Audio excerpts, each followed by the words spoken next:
오늘도 사연살롱을 찾아주셔서 감사합니다. 서울에 살고 있는 30대 후반 여성이에요. 10손가락 깨물어 안 아픈 손가락 없다고 하잖아요. 그런데 부모님한테는 10손가락 중에 유독 아픈 손가락이 있나 봐요. 저희 집에서는 저희 언니가 부모님의 아픈 손가락이었어요. 언니는 태어날 때부터 유독 몸이 약했거든요. 병원에서도 언니가 100일을 넘기기 힘들 거라는 말을 했던 터라 언니 돌잔치 때는 온 동네가 떠들썩할 정도로 동네 잔치를 벌였어요. 하지만 국민학교에 들어가고서도 언니의 병치레는 끝이 나지 않았고 학교에 가는 날보다 병원에 입원해 있는 날이 더 많았어요.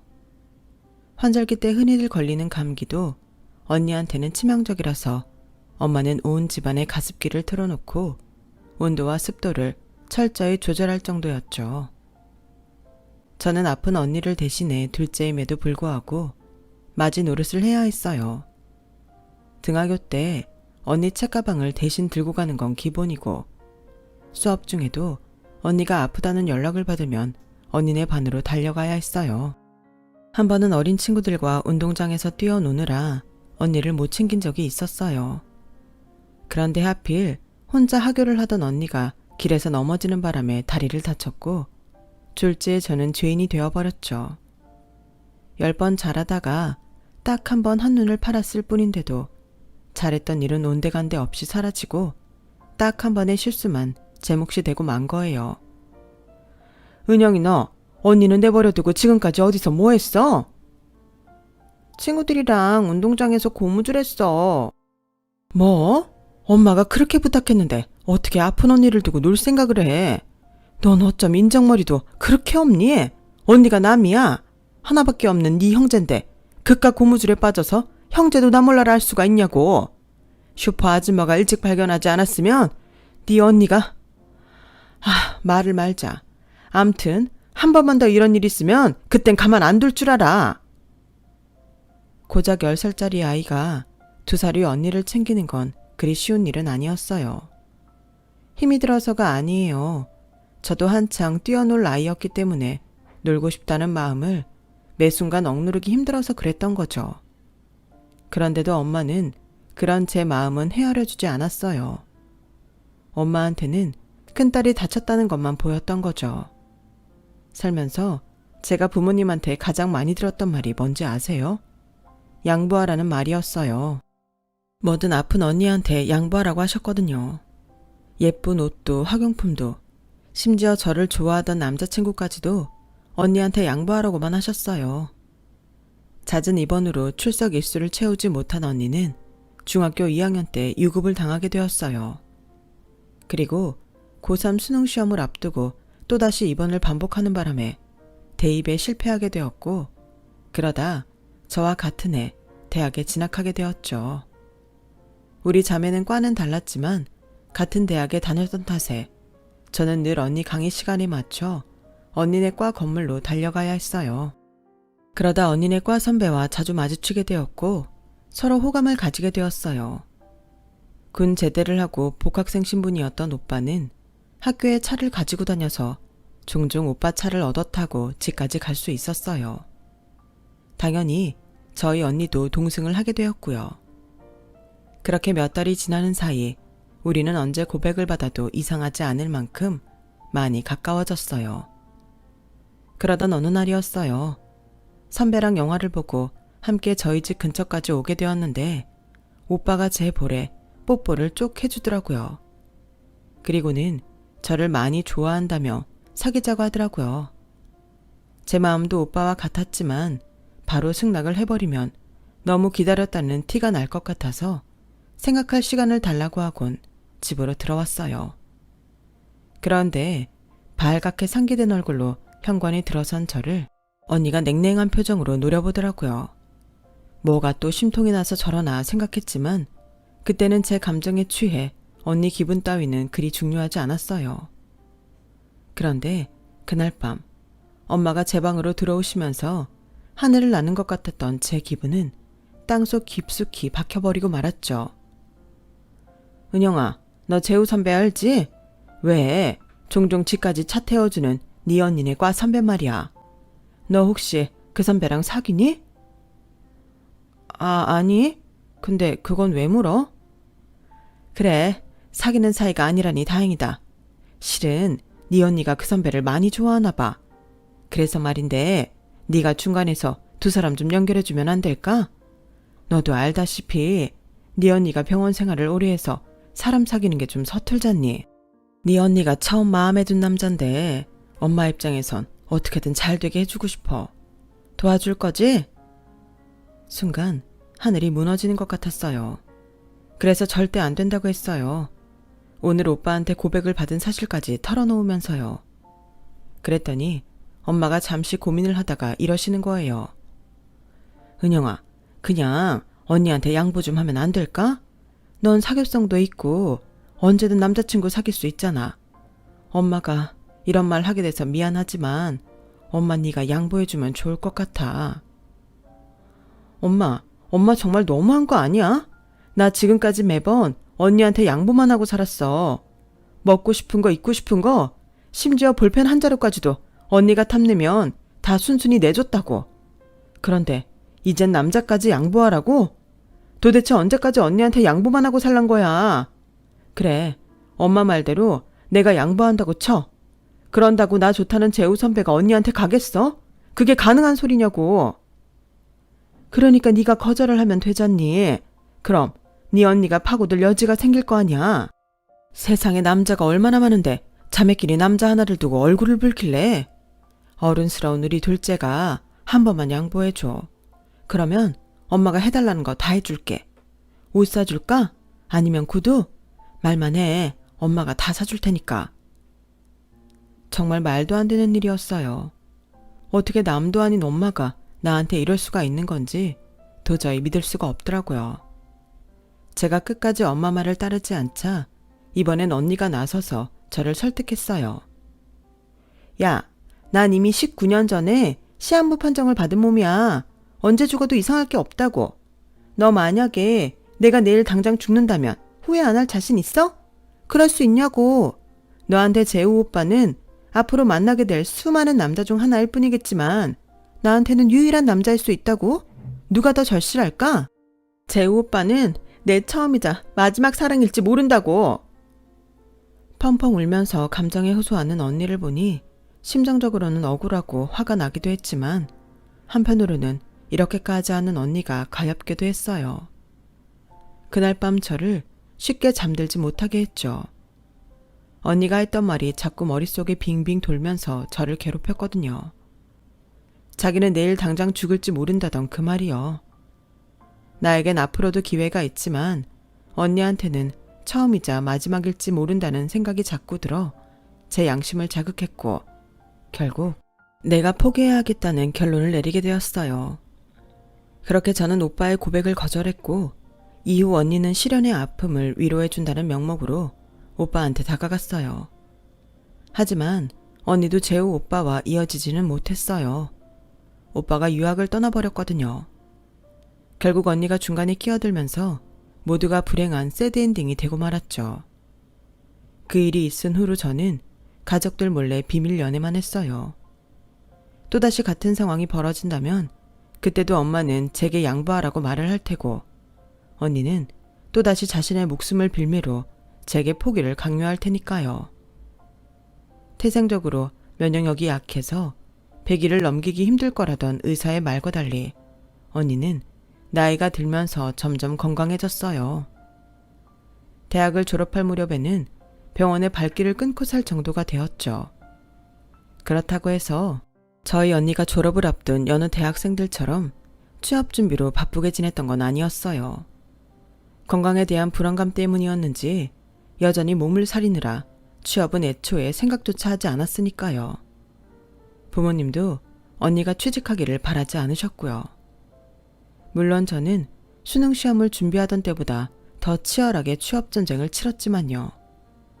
제가 남편을 만나게 된 것도 취업 준비를 하면서였어요.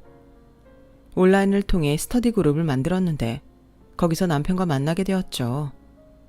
남편은 타대학 신방과 출신으로 방송 PD를 목표로 하고 있었어요. 국문과 출신인 저는 기자를 목표로 하고 있었고요. 신방과 출신이라 그런지 남편은 선배들을 통해 알게 된 정보가 많았고 저한테만 특별히 정보 공유를 해주곤 했어요. 졸업을 앞두고 우리 스터디에선 2명이 취업에 성공했는데 그중 하나가 남편이었고 나머지 하나는 바로 저였어요. 남편은 원하던 방송국에 들어가게 되었고 저는 영화 관련 잡지사에 들어가게 되었어요. 나중에 잡지가 폐간되면서 이직을 통해 기자가 되기는 했지만요. 아무튼 제가 취업을 할 수 있었던 데에는 남편의 도움이 컸다는 건 인정하지 않을 수 없겠네요. 남편과 저는 취업을 하고 2년이 지난 뒤에야 사귀기 시작했어요. 절절한 사랑을 하는 인연이라기보다는 같은 곳을 바라보는 동료이자 친구 사이 같았기 때문에 서로 사귀는데 주저했거든요. 섣불리 연애를 하다가 헤어지면 친구 사이로도 지낼 수 없을 테니까요. 그만큼 서로를 필요로 하고 의지했기 때문에 연애를 시작하고는 금세 결혼을 결심하게 되었죠. 이 사람이 아니면 안 되겠다는 마음은 아니지만 이 사람이라면 세상 누구보다 든든한 아군이 되어줄 거란 믿음은 있었어요. 남편과 제가 이런 마음을 갖게 된 건 저희가 처한 상황 때문이었는지도 몰라요. 태어나던 순간부터 언니의 보호자 노릇을 해야 했던 저와 모든 면에서 남편보다 떨어졌던 형 때문에 일찌감치 형을 대신해 부모님의 기대에 부응해야 했던 남편은 닮은 구석이 많았거든요. 자라면서 부모님한테 서운한 감정이 많았던 저를 누구보다 잘 이해해주는 사람이 남편이었어요. 또한 남편이 짊어지고 살아야 했던 부담감을 세상에서 가장 잘 알아주는 사람은 저였죠. 그러니 우리 부부가 어떻게 동지애를 느끼지 않을 수 있겠어요. 연애를 시작한 지 2년 만에 우리는 결혼을 하게 되었어요. 양가 부모님께 인사도 드리고 본격적으로 결혼 준비에 돌입하려던 차였죠. 갑자기 언니가 결혼할 사람이 있다면서 집으로 남자를 데려온 거예요. 남자는 언니보다 5살 연하로 판매직에 종사하고 있는 사람이었어요. 동대문에 있는 모 쇼핑몰 구두 매장에서 일한다고 하더군요. 언니와는 종업원과 손님 사이로 만나게 되었다고 했어요. 학벌이나 직업으로 사람을 판단하는 게 옳지 않다는 걸 알지만 형부는 솔직히 우리와는 결이 너무도 다른 사람이었어요. 형부의 이력서 몇 줄만 봐도 형부가 살아온 인생을 알 수 있을 것 같았어요. 실업계 고등학교를 졸업하고 나이트에서 삐끼 생활을 했던 형부는 수시로 직업을 바꾸며 살았더라고요. 나이트 종업원, 결혼식 사회자, 옷가게 직원, 홍보사 진행요원을 거쳐 구두 판매원에 이르기까지 정말 많은 직업으로 살아왔더라고요. 중요한 건 어느 것 하나도 온전히 1년을 버틴 직업이 없다는 거였어요. 아빠는 그런 형부를 마음에 들어하지 않으셨어요.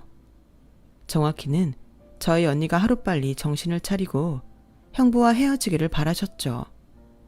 하지만 언니는 그럴 마음이 없다는 게 문제였어요. 결혼 허락을 받으러 예비 처가에 오는데도 머리를 센 노란색을 하고 온 형부는 저희 언니가 자신한테 푹 빠져 있다는 걸 귀신같이 잘 아는 사람이었어요. 그리고 저희 집 식구들 누구도 언니의 고집을 꺾지 못할 거라는 것도 이미 아는 것 같았죠.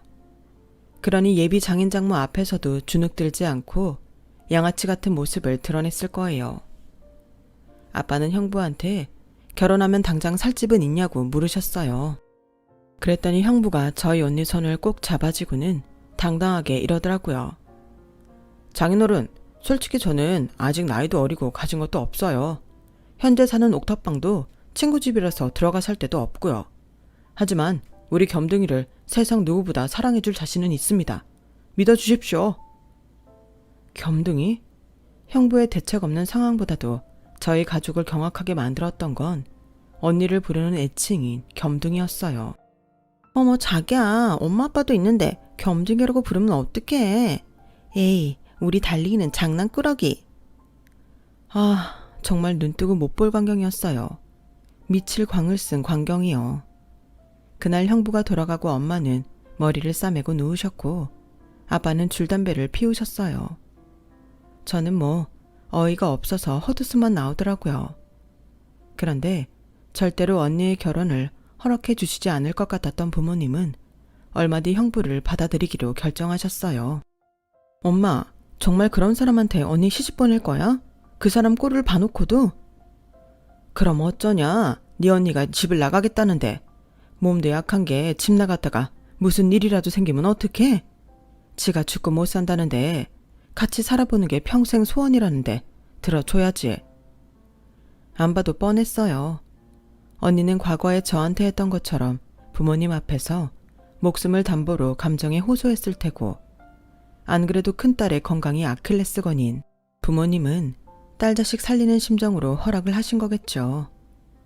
매번 야비한 방법으로 자기 뜻대로 상황을 몰아가는 언니가 그때처럼 미운 적도 없었어요. 결혼 허락을 받은 언니는 당장 식을 올리겠다고 고집을 부렸어요. 젊고 예쁜 연하의 남자한테 버림받지 않을까 내심 두려웠던 모양이에요. 결혼이라도 발목 잡아 곁에 두고 싶었던 거죠. 하지만 이번만큼은 아빠가 반대를 하셨어요. 벌써 6월인데 반년 만에 딸 둘을 시집 보내는 건 결혼 준비를 하는 엄마한테도 벅차서 안 되지만 하객들한테도 예의가 아니더라고요. 그래? 그럼 올해는 내가 하고 은영이는 내년에 하라 그래. 그럼 되잖아.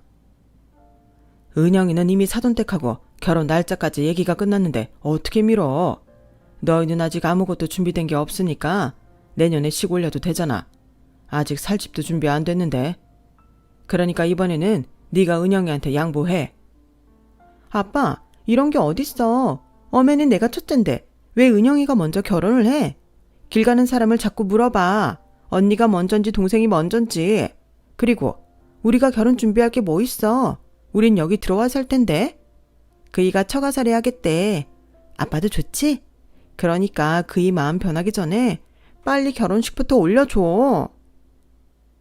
처가살이를 하겠다는 말에 엄마도 아빠도 솔깃하는 것 같았어요.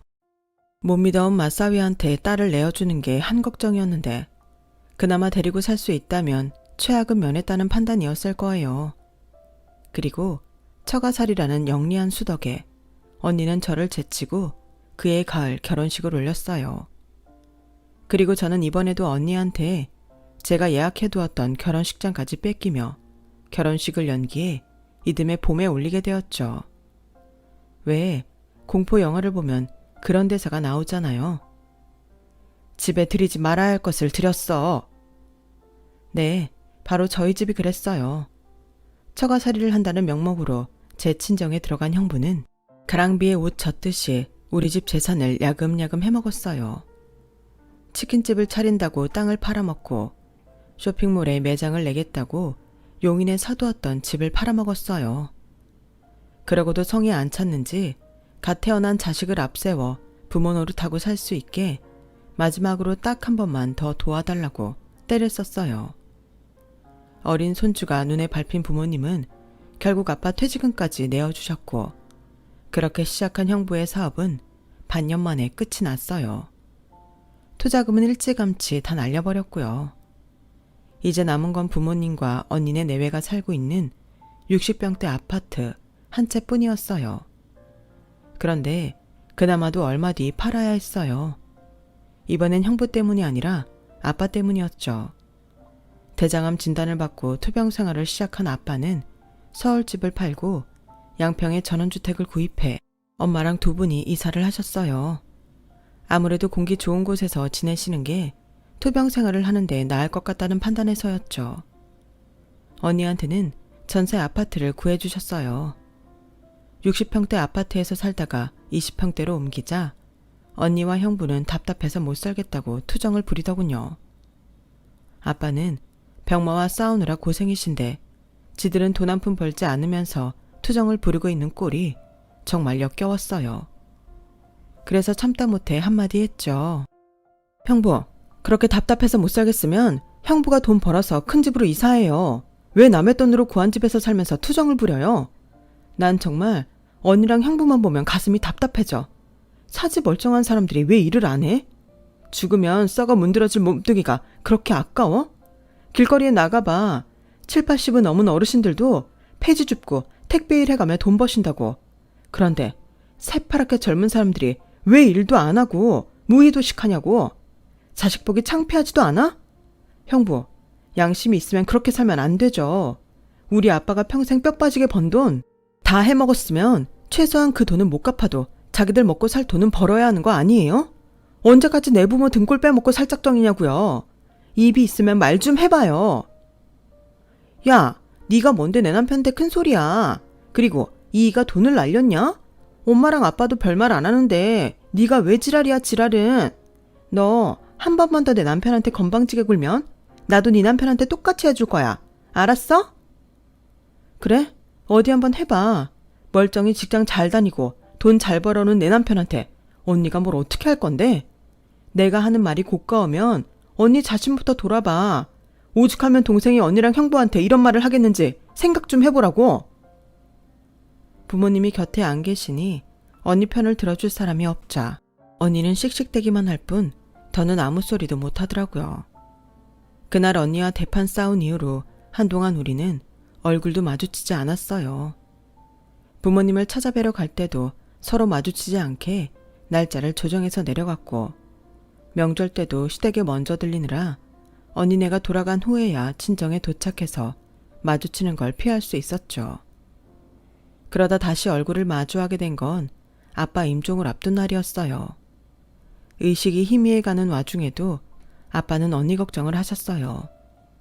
그리고 제게는 엄마를 부탁한다는 말씀을 남기시고 눈을 감으셨죠. 아빠가 돌아가신 뒤 엄마는 양평집을 정리하고 서울로 올라오셨어요. 양평집을 판 돈만으로는 서울에 집을 사기 힘들어서 언니네 전셋집을 뺀 돈을 합해 40평대 빌라를 구입하게 되었어요. 그렇게 또다시 맏딸과 사위를 데리고 살게 된 엄마는 전과는 달리 많이 힘에 부처하셨어요. 반려자를 잃은 충격이 너무 강했던 탓도 있고 아무래도 그 사이 연세도 많이 드셔서 체력적으로도 많이 힘들어지셨거든요. 그런데도 철딱선이 없는 언니는 집안 살림을 엄마한테만 떠넘기고 자기는 손 하나 까딱 않고 지내더라고요. 어릴 때부터 몸이 약하다고 자기 방 청소 한번 안 시키고 키운 탓이었죠. 이제는 몸이 건강해졌으면서도 여전히 지 몸을 끔찍이 아끼는 건 여전했어요. 언니, 이젠 정신 좀 차려야 하지 않아? 엄마 연세도 생각해야지. 살림 도와주실 아주머니도 없는데 언제까지 엄마를 부려먹을 셈이야? 청소랑 빨래 정도는 언니가 할 수 있잖아. 야, 내가 하기 싫어서 안 하냐? 체력이 안 따라주는 걸 나보고 어쩌라고. 정 그렇게 엄마가 불쌍하면 네가 도움이라도 불러주든가. 너 그 정도 해줄 형편은 되잖아. 그걸 말이라고 해? 도우미도 못 부를 정도로 돈 까먹은 게 누군데. 형부는 이번에 또 하나 해먹었다며? 정말 지치지도 않냐? 능력도 안 되면서 왜 그렇게 일을 벌여? 그럴 정신 있으면 차라리 집에서 청소하고 빨래라도 하라 그래. 늙은 엄마 그만 좀 부려먹고. 정말 친정에 갈 때마다 제 수명이 10년씩 줄어드는 것 같았어요. 차라리 안 보고 살면 나으련만 엄마랑 한 집에 사니 그럴 수도 없었어요. 안 그래도 밉다 하는데 이 인간들이 급기야 넘지 말아야 할 선까지 넘었지 뭐예요. 하루는 회사에서 일을 하고 있는데 엄마가 전화를 했더라고요. 겁에 잔뜩 질려서는 두서없이 말을 쏟아내시는데 보증이 어쩌고 신용불량자가 어쩌고 하시는 거예요. 엄마, 천천히 얘기해봐. 뭐가 어떻게 됐다고? 사연인즉 형부가 손주가 다니는 영어 유치원 등록금이 밀렸다고 돈을 빌려달라고 하길래 카드를 내줬더니 그걸로 현금 서비스랑 카드론으로 3천만 원이나 꺼내 썼더라는 거예요. 당연히 애 유치원 등록금을 내야 한다는 건 처음부터 거짓말이었죠. 그동안 전적이 있어서 엄마가 돈을 안 주자 애를 팔아서 돈을 챙긴 거였으니까요. 그 사실을 알게 된 건 일이 벌어지고 한 달여가 지난 뒤였어요. 매달 카드값은 연금이 들어오는 통장에서 빠져나가게 되어 있는데 잔고 부족으로 연체됐다고 카드사에서 전화를 했던 거죠. 엄마가 언니네 부부를 불러 어떻게 된 거냐고 따져 묻자 말을 얼버무리곤 곧 해결해 주겠다는 말만 하더래요. 그래놓곤 이틀이 지나도록 이것들이 집에를 안 들어온다. 지 새끼도 놔두고 어딜 간 건지. 아, 이건 자식이 아니라 애물단지야. 은영아, 그나저나 그 돈을 어떻게 막니? 카드론이야 할부니까 끊어 나가면 된다지만 현금 서비스 받은 것만 해도 2천이다. 이거 못 막으면 카드 정지될 테고 그럼 카드론 받은 거랑 이거저거 할부 걸린 것까지 한 번에 내야 되는 거 아니니? 일단은 엄마부터 안심시키고 언니한테 전화를 걸었어요. 당연히 안 받더군요. 하지만 똥개가 어떻게 똥을 끊겠어요. 하루도 쉬지 않고 허세샷을 찍어대며 별스타의 사진을 올리는 언니는 이번에도 어김없이 사진을 올렸더라고요. 형부랑 둘이서 5성급 호텔 수영장에서 찍은 사진이었어요. 엄마 카드를 들고 배시시 웃는 언니 얼굴도 있더군요. 샵 돈이 좋긴 좋으다. 샵 엄카로 호캉스를. 샵 엄마 사랑해요. 아주 해시태그를 달아가며 난리를 떨어놨더라고요.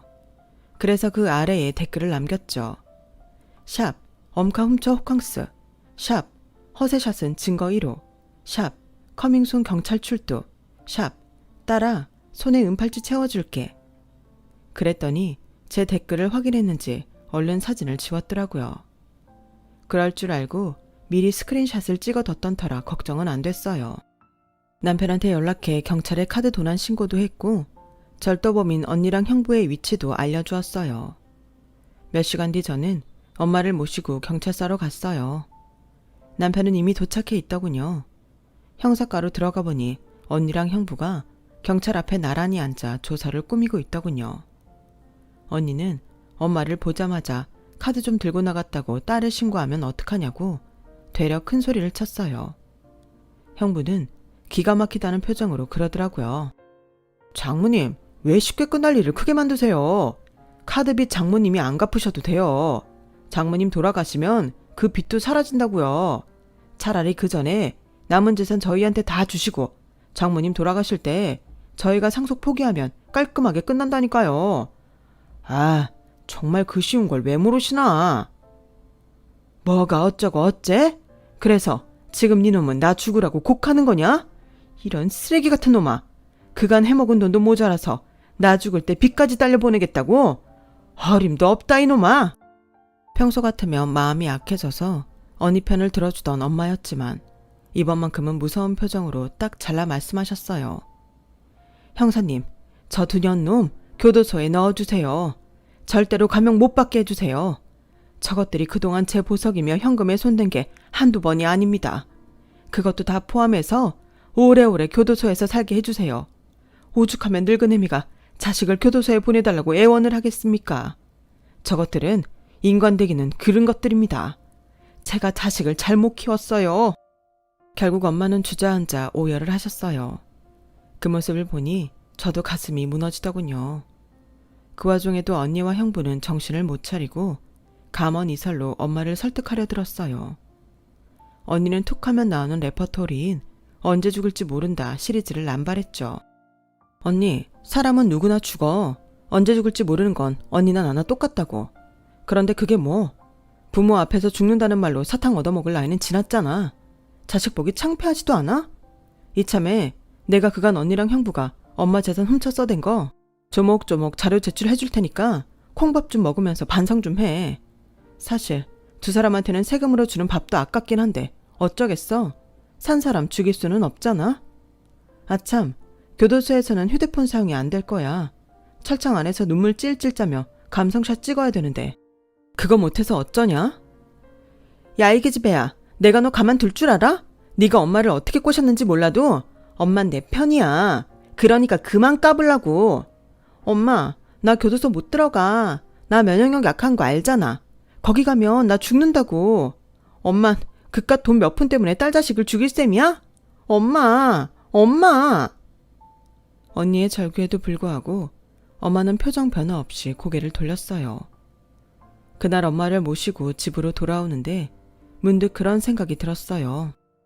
진작에 엄마나 아빠가 단호하게 언니 잘못을 훈계했더라면 지금쯤 언니는 다른 모습이 되어 있지 않았을까 하고요.